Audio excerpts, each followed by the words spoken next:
Alaykum salam wa rahmatullah. Sayyidi, if all creation is like a cell within the reality of Sayyidna Muhammad, then the day of judgment and great intercession is also within the reality of Sayyidna Muhammad. Isn't it? So you look up Shafa'at al-Kubra, the grand intercession, that even the people whom have not well in their head that don't accept anything, they have to accept the grand intercession. Because this then they didn't argue about this hadith, that the people come to Sayyidina Adam, the big 6 prophets of Allah, intercede for us. And as how Allah wrote the destiny of imperfection, because the only one whom is perfected is Sayyidina Muhammad, the nations will come to Sayyidina Adam and say, intercede for us, Yawmul Mashar, Yawmul Qiyamah has started and we are in fear. And Sayyidina Adam says, I cannot because I ate from the tree and I have sinned. And the story goes on to Sayyidina Nuh, from Sayyidina Nuh to Sayyidina Ibrahim, Sayyidina Musa, Sayyidina Isa, all of them have sinned. As a result of their sin they say, I cannot. Sayyidina Isa would say, I cannot, they took me as Allah, as a God, there's no way I'm going to intercede. We must go to the presence of Sayyidina Muhammad. And then the hadith goes that Prophet will recite sounds and frequencies and du'as that have never been heard, because this is the reality of the Divinely binary code that exists between Ahmad and Ahad. And from that secret, and this is the secret of what we call the veil, the shafa'. Why Prophet described as the gift that Prophet was given was the shafa', shafat al-Nabi.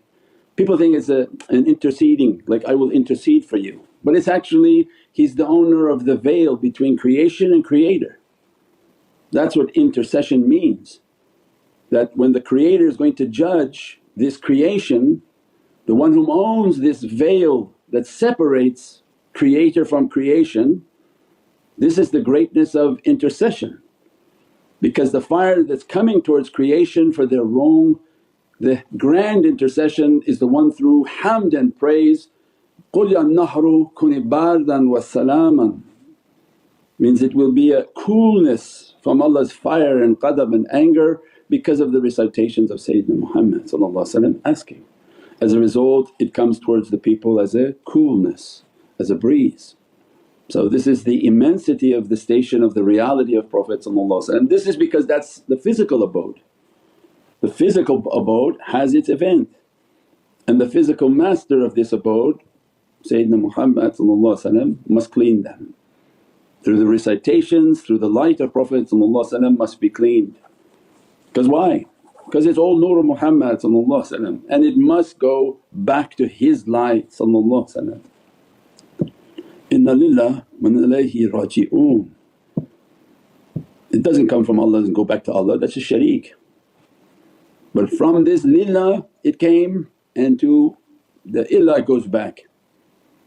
So nothing came from Allah to go back to Allah, otherwise you would be, what is this, the wahdatul wujood, that you came from Allah and you're going back to Allah, so you became now partners with Allah.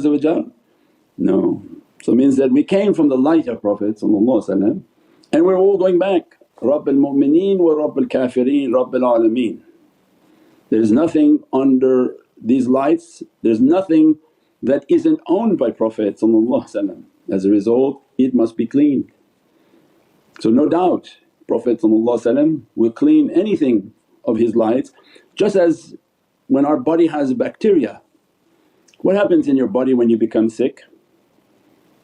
You have an enemy inside of you, a sick virus that enters within you, a sick parasite or a sickened cell. Inside your own physiology in your body you have an entire defense mechanism that immediately launches an attack on any type of foreign invasion within your being. Your own body fights off its sicknesses and difficulties. So if our own body is an example of that reality, of course then the ones whom don't believe, the sins and the badness that they do, they must be cleaned. Because all souls go back to the origin of Muhammadun Rasulullah. One of the names of Prophet Abu Arwah, the father of souls. So everything has to go back to the Muhammadan reality and Muhammadan haqqaiq. Now only on this earth and other creations they have deviated, their physicality has deviated, but the soul is from the truth. The soul and its reality can be hidden, but the soul is always from the truth. If you see the worst human being, but the soul is pure. What they did with their nafs and shaitan could be the worst, but the soul is pure. That's why Allah gives them a chance, and that's the hadith of the zikr. If you see the circles of zikr, then all the blessings and the secret of that hadith. And the angel asked at the end, Ya Rabbi, but there's one whom sitting in that circle not from them. Not from them, then think the worst one, because it couldn't be the best one not from them. Think that somebody from Pharaoh's deepest magic, deepest evil sat in the circle of zikr, and Allah is giving to the angels, if that one sat in there then dress them from that reality. Because the soul is pure. The body can be washed in an instant. For Allah there's nothing to wash the sins off the tablet and off the physicality, and immediately make the person a pure worshipper. So say, where's the proof of that? When Sayyidna Musa was in a battle with the magicians of Pharaoh. Now you're talking about the most evil magic that's known to mankind is pharaonic magic. Today there are traces of pharaonic magic that they say, oh very evil. Imagine the time of actual Pharaoh, what these people were capable, how much their magic was, how much their knowledges were. So with all their craziness, what happened? They came to now challenge one of the great Prophets of Allah, and that's when we teach. This tariqah, it's based on manners. You can be the most evil dog in existence, but if you have good manners Allah will open everything for you, inshaAllah. If you're the most learned, most memorized, most thing, Allah doesn't open anything for you. This is not there's not a single thing that says that you can be evil but you memorize this, you memorize that you're going to be given everything. But Allah give an example for Sayyidina Musa, the most evil magicians gathered to fight their Prophet of Allah, and they simply in the beginning of the battle asked, would you like to throw or we throw? You start the magic or we start our magics? And awliya come and say, as a result of asking with ihtiram to the Prophet of Allah, immediately Allah opened their hearts. Because the next verse describes they threw their magic and then Sayyidina Musa threw his staff which is Izzatullah, and they saw it. How many times people don't see any signs from Allah? Nowadays nobody sees any signs from Allah, but you're talking about the worst magicians, most evilest people you can imagine. Allah opened within a second, boom, their heart, they saw. They said, this is not from our knowledges. How they had this level of yaqeen and certainty that they saw the izzah and might of Sayyidina Musa's representation of Allah, and they believed.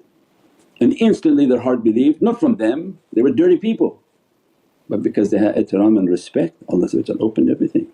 And as a result they believed, and we described every year when we talk about it, beyond belief. Nobody can do that today. The Pharaoh got so angry, he said, who gave you permission to believe? He was so astonished. He said, we don't care for you, we're following Sayyidina Musa and he represents the Creator. He said, I'm going to rip you from piece to piece. And they said, rip us however you want, we are submitting to Allah. Nobody does that today. Somebody come and tell, I'm going to pull your nails and toes off, you say, okay, I believe what you want me to believe. Nobody's going to keep their belief. So these magicians endured the tortures of Pharaoh and didn't change their belief in Allah with complete yaqeen. What they saw in their soul, that they felt nothing of Him deflailing them. He pulled their skin off their body out of His anger. He had a system of pulling skin off of the body of the servant. What they saw and felt in the presence of Allah, that they didn't feel anything from their physicality, and they didn't denounce their belief, and they were in complete certainty of Allah. From what? Just saying, Ya Musa, you throw or we throw. And then look how rude these people are nowadays, and they think it doesn't matter. If Allah for rudeness and for politeness granted yaqeen, imagine the punishment He's going to give for rude people. That's the scary part, that the evil people, because they were polite, Allah granted them paradises, stations that can't be even imagined how they achieved it. What He's going to do for rude people who come against pious people. But people have no more training and understanding, even the Qur'an is not taught to them correctly. That these ayahs and these dalils, they're in the Qur'an, good manners are taught in the Qur'an. But nobody reads slow enough to understand, oh the dialogue between magicians and Sayyidina Musa opened this reality. So yeah, how a magician can believe like that? But nobody on earth will believe like that now. inshaAllah.